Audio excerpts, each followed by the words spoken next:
the most orthodox will admit that some earth has been washed into the sea, that the sea has encroached a little upon the land, and that some mountains may be a trifle lower than in the morning of creation. The theory of gradual development was unknown to our fathers, the idea of evolution did not occur to them. Our fathers looked upon the then arrangement of things as the primal arrangement. The earth appeared to them fresh from the hands of a deity. They knew nothing of the slow evolutions of countless years, but supposed that the almost infinite variety of vegetable and animal forms had existed from the first. Suppose that upon some island we should find a man 1,000,000 years of age, and suppose that we should find him in the possession of a most beautiful carriage, constructed upon the most perfect model. And suppose, further, that he should tell us that it was the result of several 100,000 years of labor and of thought, that for 50,000 years he used as flat a log as he could find, before it occurred to him that by splitting the log, he could have the same surface with only half the weight, that it took him many thousand years to invent wheels for this log, that the wheels he first used were solid, and that 50,000 years of thought suggested the use of spokes and tire. That for many centuries he used the wheels without linchpins, that it took 100,000 years more to think of using 4 wheels, instead of 2, that for ages he walked behind the carriage, when going downhill, in order to hold it back, and that only by a lucky chance he invented the tongue.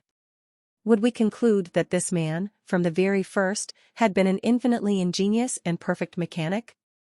Suppose we found him living in an elegant mansion, and he should inform us that he lived in that house for 500,000 years before he thought of putting on a roof, and that he had but recently invented windows and doors, would we say that from the beginning he had been an infinitely accomplished and scientific architect? Does not an improvement in the things created show a corresponding improvement in the Creator? Would an infinitely wise, good and powerful God, intending to produce man, commence with the lowest possible forms of life, with the simplest organism that can be imagined, and during immeasurable periods of time, slowly and almost imperceptibly improve upon the rude beginning, until man was evolved? Would countless ages thus be wasted in the production of awkward forms, afterwards abandoned? Can the intelligence of man discover the least wisdom in covering the earth with crawling, creeping horrors that live only upon the agonies and pangs of others? Can we see the propriety of so constructing the earth that only an insignificant portion of its surface is capable of producing an intelligent man? Who can appreciate the mercy of so making the world that all animals devour animals, so that every mouth is a slaughterhouse, and every stomach a tomb? Is it possible to discover infinite intelligence and love in universal and eternal carnage?